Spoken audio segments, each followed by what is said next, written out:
এখন আমাদের জানতে হবে এলেম কি জিনিস, এলেমের সংজ্ঞা কি। আল্লাহ পাক রব্বুল আলামিন বলেন, এলেমের আবিধানিক অর্থ হচ্ছে শিক্ষা করা। এলেমের আবিধানিক অর্থ হচ্ছে শিক্ষা করা। শরীয়তের পরিভাষায় এলেম বলা হয় আল্লাহ তাআলার পক্ষ থেকে ওহীর মাধ্যমে রাসূলুল্লাহ সাল্লাল্লাহু আলাইহি ওয়াসাল্লামের নিকটে যে এলেম শিক্ষা দেওয়া হয়েছে, ওই এলেমকেই এলেম বলে। এখন আমাদের সমাজের মধ্যে অনেক শিক্ষা আছে, আমরা আমাদের সন্তানদেরকে অনেক শিক্ষায় শিক্ষিত করি, আর আমাদের ধারণা হচ্ছে এটাও এলেমের অন্তর্ভুক্ত হয়ে গিয়েছে। কোরআন বলে না,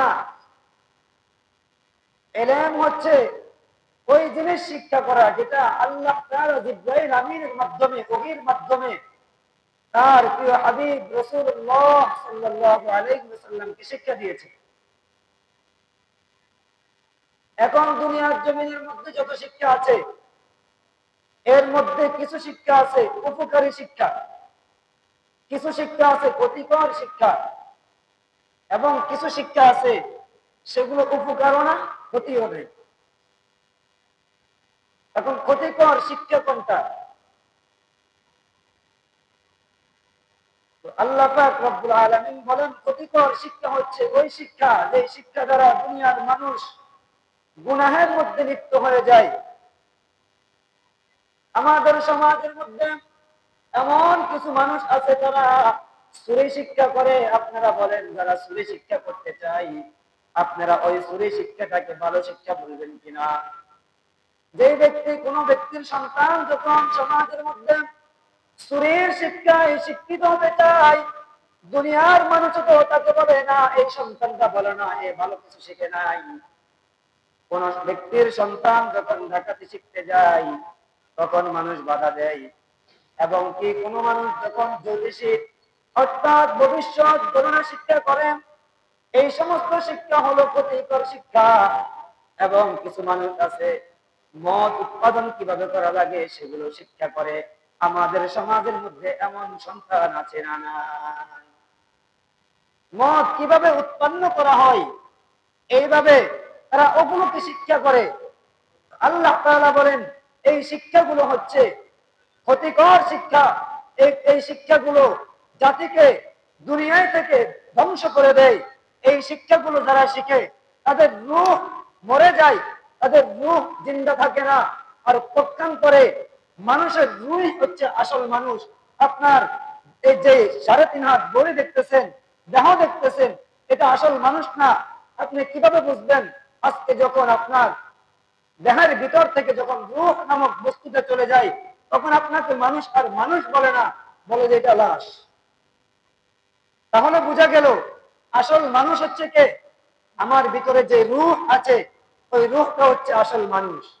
রূহ থাকার কারণে আজকে আমাকে মানুষে মানুষ বলতেছে, আমাকে আব্দুল আজিজ বলতেছে, আমাকে আব্দুল করিম হিসেবে চিনতেছে, আমাকে আব্দুর রহমান হিসেবে চিনতেছে। কারণ কি? আমার ভিতরে রূহ আছে। আজকে আমার ভিতর থেকে যখন রূহ নামক বস্তুটা আল্লাহর নির্দেশে যে রূহ আমার দেহের ভিতরে দেওয়া হয়েছে, ওই রূহ যখন চলে যাবে, তখন আমাকে কেউ আব্দুল করিম বলবে না, আব্দুর রহমান বলবে না, আব্দুল সত্তার বলবে না। বলবে যে এটা তো আব্দুল সত্তারের লাশ, এটা তো আব্দুল করিমের লাশ, এটা তো আব্দুর রহমানের লাশ। তাহলে এখান থেকে বোঝা যায় রূহ হচ্ছে মানুষের আসল মনুষ্যত্ব। যে ব্যক্তির ভিতরে রূহ নাই, ওই ব্যক্তি মানুষ হতে পারে না। এই জন্য যে শিক্ষার কথা বলছিলাম, যে সন্তান যখন এভাবে মাদক কিভাবে আসক্ত করতে হয়, এই শিক্ষায় যখন শিক্ষিত হয়, তখন ওই সন্তানের রূহটা মরে যায়। আর সন্তানের রূহটা যখন মরে যায়, তখন সেটা আর মানুষ থাকে না। পক্ষান্তরে কিছু শিক্ষা আছে, যে শিক্ষা লাভও নাই, ক্ষতিও নাই। এই শিক্ষাগুলো হলো কি? এটা হচ্ছে এমন শিক্ষা, যে শিক্ষা করার দ্বারা বান্দার রূহের কোনো খোরাক হয় না। যে শিক্ষা করা দ্বারা বান্দার দুনিয়ারও কোনো লাভ নাই, আখিরাতেরও কোনো লাভ নাই। এই শিক্ষা হলো অনর্থক শিক্ষা, সময় নষ্ট করা ছাড়া এটার কিছু হতে পারে না। পক্ষান্তর উপকারী শিক্ষা হচ্ছে আল্লাহ তাআলার পক্ষ থেকে যে ইলম নিয়ে এসেছে, ওই ইলম কুরআন হাদিস শিক্ষা করাটাই হলো উপকারী শিক্ষা।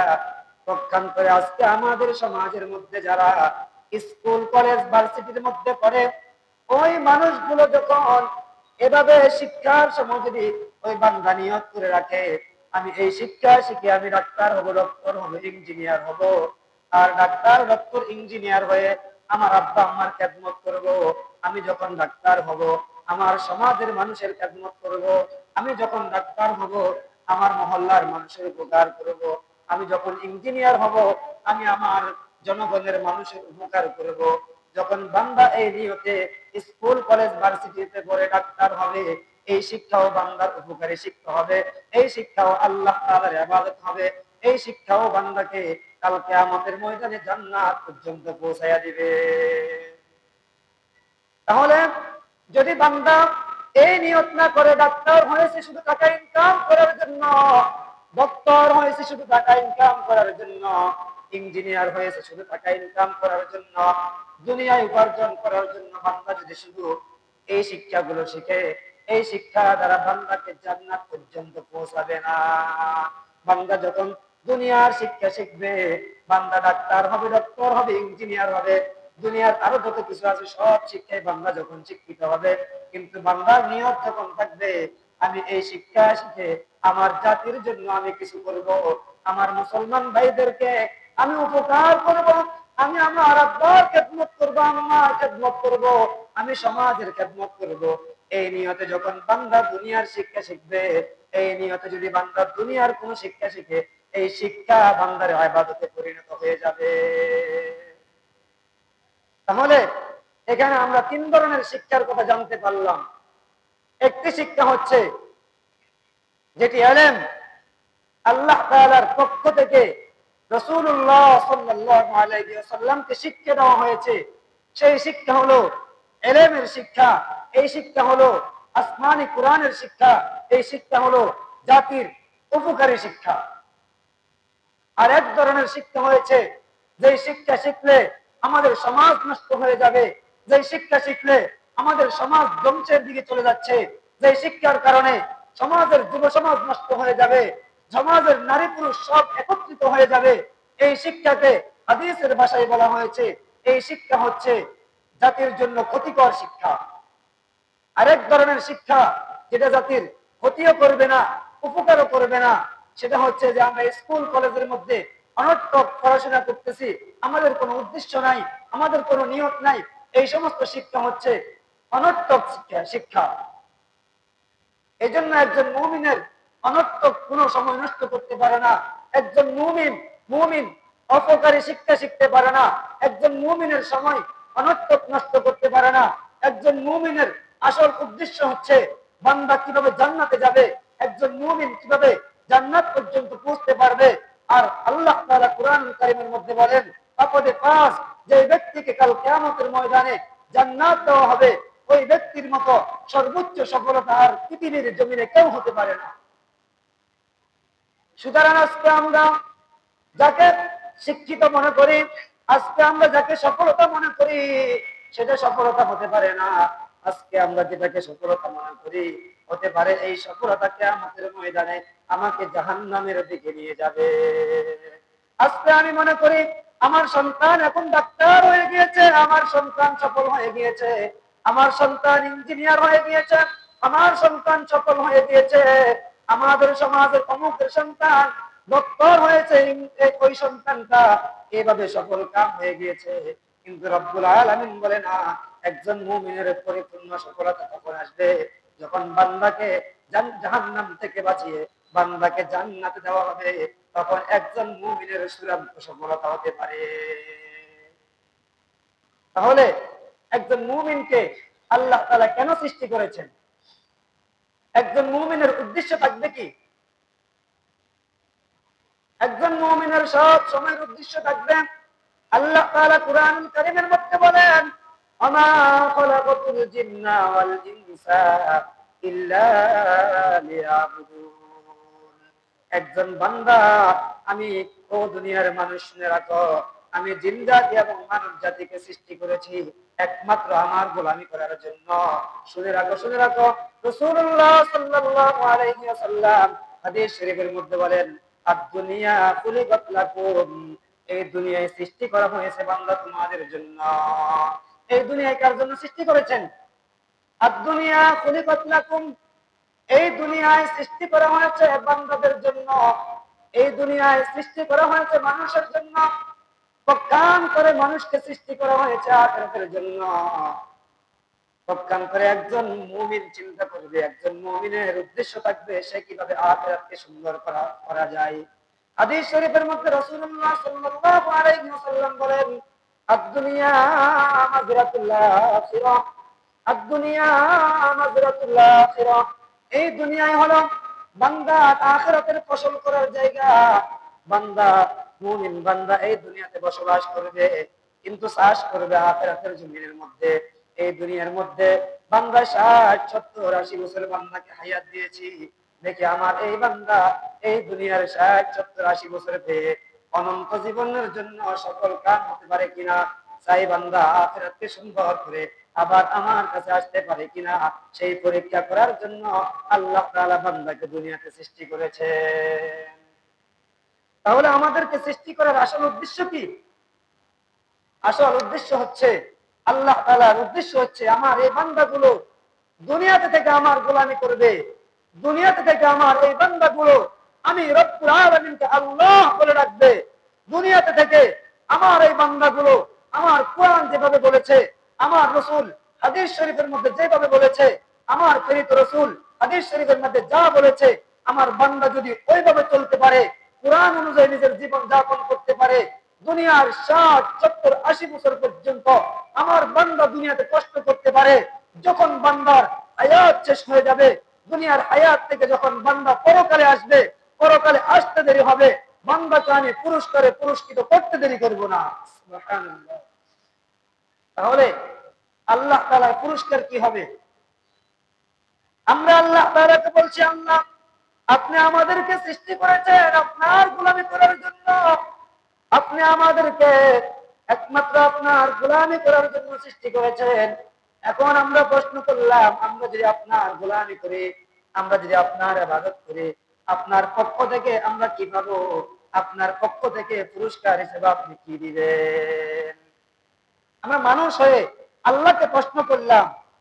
তখন আল্লাহ তাআলা বলেন, ইন্নাল্লাযীনা আমানু ওয়া আমিলুস সালিহাত কানাত লাহুম জান্নাতুল ফিরদাউসি নুজুলা।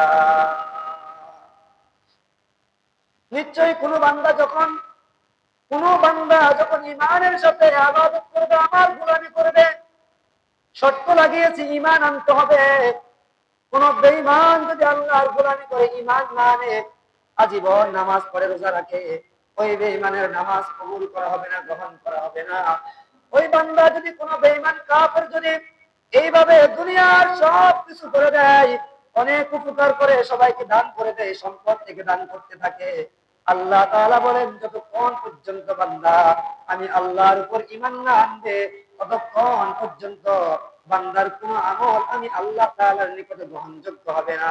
এই জন্য আল্লাহ তাআলা কুরআনুল কারীমের মধ্যে বলেছেন, ইন্নাল্লাযীনা আমানু ওয়া আমিলুস সালিহাত কানাত লাহুম জান্নাতুল ফিরদাউসি নুজুলা।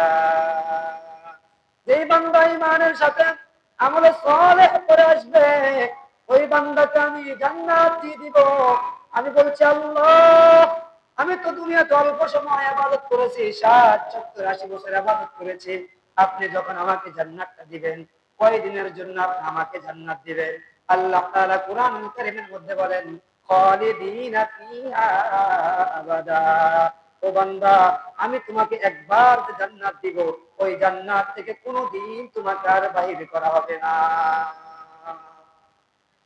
তাহলে আমরা আল্লাহর কাছ থেকে যেই পুরস্কার পাবো, জান্নাত পাবো, ওই জান্নাতে আমাকে একবার প্রবেশ করালে দ্বিতীয়বার ওই জান্নাত থেকে কোনোদিন আমাকে আর বাহির করা হবে না।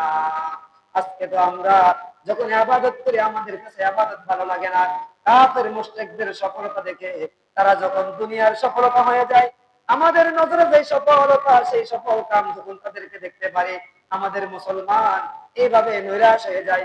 আহারে আমরা তো মুসলমান, দেখো কাফের আল্লাহকে মানে না, ওই কাফের মুশরিক গুলো আমার রাসূলকে মানে না, আল্লাহকে মানে না। এরপরেও তো কাফের মুশরিক গুলো কত সুন্দর সুন্দর বস্তুগুলো আবিষ্কার করতেছে, কত কোটিপতি হয়ে যাইতেছে। আমাদের চোখের সামনে তাদের টাকার কোনো অভাব নাই, পয়সার কোনো অভাব নাই, কিন্তু আমরা তো আল্লাহর গোলামি করে এরপরেও আমরা কষ্টের মধ্যে আছি। তখন আল্লাহ তাআলা যেন বান্দাকে, মুমিন বান্দাকে ডেকে বলতেছেন, ও মুমিন বান্দারা শুনে রাখো, আমি তোমাদেরকে কত বড় সফলতা দিয়েছি, শুনে রাখো। ওই কাফের মুশরিকরা তোমাদেরকে সৌকৌশলে আমি আল্লাহ কাফের মুশরিকদেরকে তোমাদের খাদেম বানিয়ে দিয়েছি, গোলাম বানিয়ে দিয়েছি। তোমরা দুনিয়ার জমিনে তাকিয়ে দেখো, ওই যে গাড়িগুলো আবিষ্কার করেছে, গাড়িগুলো কারা আবিষ্কার করেছে? একজন কাফের মুশরিকরা মোটর গাড়ি আবিষ্কার করেছে। আর যখন মোটর গাড়ি আবিষ্কার করা হয়ে গিয়েছে, ওই ব্যক্তি, যেই ব্যক্তি মোটর গাড়ি আবিষ্কার করেছে, ওই ব্যক্তি না খেয়ে এই দুনিয়া থেকে বিদায় নিয়ে চলে গিয়েছে। ওই ব্যক্তি কেমন ছিল? তার একটি বিল্ডিং ছিল, ওই বিল্ডিং এর মধ্যে এমন একটা গোপন রুম ছিল। ওই রুমের মধ্যে ব্যক্তি যখন ছিল, থাকার সময় ওই ব্যক্তি একটি কুকুরকে নিয়ে গিয়েছে। ওই রুমের ভিতরে যখন ঢুকে, ভিতর থেকে বাহিরে আওয়াজ হয় না, বাহির থেকে ভিতরে কোনো আওয়াজ আসে না, এমন একটি রুমের মধ্যে বিশ্রাম করতেছে। তার সঙ্গে তার যখন কুকুরটাকে নিয়ে গিয়েছে, কুকুরটা বাহিরে থেকে গিয়েছে, ওই মানুষটা ভিতরে চলে গিয়েছে। ভিতরে গিয়ে যখন বিশ্রাম করতেছিল, হঠাৎ করে কুকুরটা বাহিরের মধ্যে খেলাধুলা করতেছে। এমন একটা সময় চলে আসছে, কুকুরের আওয়াজের কারণে, কুকুরের দুষ্টামির কারণে ওই ব্যক্তির বাহিরের সিটকারিটা আটকে গিয়েছে, এভাবে দরজাটা লক হয়ে গিয়েছে। এরপরে ওই বান্দা যখন দুপুরের খাবারের সময় হলো, দরজার মধ্যে নক করতেছে, নক করতেছে, কিন্তু এমন একটা দরজা, ওই ভিতরে তো ঢুকার কোনো সুযোগ নাই, কেউ আওয়াজও শুনে না। এই জন্য দুনিয়ার সমস্ত মানুষ তাকে খুঁজতেছে, কিন্তু সে তার গোপন কেন্দ্রে আটকে গিয়েছে, ওখান থেকে বাহির হওয়ার কোন সুযোগ ছিল না। এমনকি ওখানের মধ্যে দুপুর গেল, রাত্র গেল, বিকাল গেল, এরপরে যাইতে যাইতে কিছুদিন পরে ওই বান্দা মরে, ওই এই দুনিয়ায় থেকে চলে গিয়ে ওই রুমের মধ্যে মরে পচে গিয়েছে। হঠাৎ একদিন তার একজন কর্মচারী ওই রুমের সামনে গিয়েছে, যখন ওই রুমের সামনে থেকে দুর্গন্ধ আসতেছে, কি আসতেছে? ওই রুমের বাহির থেকে, দরজার বাহির থেকে দুর্গন্ধ আসতেছে। হঠাৎ কর্মচারী চিন্তা করলো, এই দুর্গন্ধ কোথায় থেকে আসলো? তদন্ত করে দেখে যে এই রুমের মধ্যে থেকে দুর্গন্ধ আসতেছে। তখন রুমটাকে যখন খুলছিল, যখন দরজা খুলে ভিতরে গিয়েছিল, আশ্চর্য ধরনের কারবার দেখেছে, আশ্চর্য হয়ে গিয়েছে। হায়, যাকে দুনিয়ার সমস্ত মানুষ খুঁজতেছে, ওই ব্যক্তি এখানে মরে পুষে গিয়েছে, আজকে তার লাশ থেকে দুর্গন্ধ ছড়িয়েছে, এই জন্য আজকে আমরা তাকে পাই না। তাহলে ওই ব্যক্তি কোটি কোটি টাকার মালিক ছিল, গাড়ি আবিষ্কার করেছে, কিন্তু ওই ব্যক্তি না খেয়ে এই দুনিয়ায় থেকে চলে গিয়েছে। কিন্তু তার দেওয়া, তার বানানো গাড়ি দ্বারা আজকে মুসলমান কত সুন্দর করে চলে, চলে কি চলে না? তাহলে বুঝা গেল, ওই কাফের আমার খাদেম ছিল, কাফের আমার জন্য গাড়ি আবিষ্কার করে দিয়েছে, সেই গাড়িতে আজকে আমি চলতেছি। ওই কাফের মুশরিকরা বিমান আবিষ্কার করেছে, করছে কি করে নাই? এমন একটা সময় ছিল, মানুষ হজে যাওয়ার জন্য 6 মাস 7 মাস লেগে যেত। এরপরে বান্দা আসা যাওয়ায় 1 বছর 1.5 বছরের মতো লেগে যেত। যাইতো কি যাইতো না? জাহাজ পথে মানুষ হজ করার জন্য যাইত। আমরা যদিও দেখি নাই, শুনেছি। এরপরে কাফেররা বিমান আবিষ্কার করেছে। ওই বিমান আবিষ্কার করার কারণে, বিমান আবিষ্কার করেছে ঠিকই কাফেররা, কিন্তু আজকে মুসলমানরা কত সুন্দর করে আল্লাহর ঘর জিয়ারত করে আবার সুন্দর করে চলে আসে। হজ করতে মাত্র যাইতে 6 ঘন্টা লাগে, আসতে 6 ঘন্টা লাগে। সেই 1.5 বছরের পথকে আজকে আমাদের জন্য সহজ করে দিয়েছে। মাত্র 6 ঘন্টা, 6 ঘন্টা করে 12 ঘন্টায় আমি মক্কা মদিনা সফর করে আবার আমার নিজের দেশে চলে আসতে পারি। তাহলে এখান থেকে বোঝা যায় ওই কাফের আমার খাদেম ছিল। এই জন্য আল্লাহ তারা এই জন্য এটাই বুঝাইলেন, বান্দা দুনিয়ার কাফেরদেরকে মুশরিকদেরকে আমি মুমিনের খাদেম বানিয়ে রেখেছি। সুকৌশলে কাফেরেরা মুমিনের খেদমত করে যাচ্ছে, কিন্তু মুমিন মনে করে তারা সফল কাম হয়ে গিয়েছে।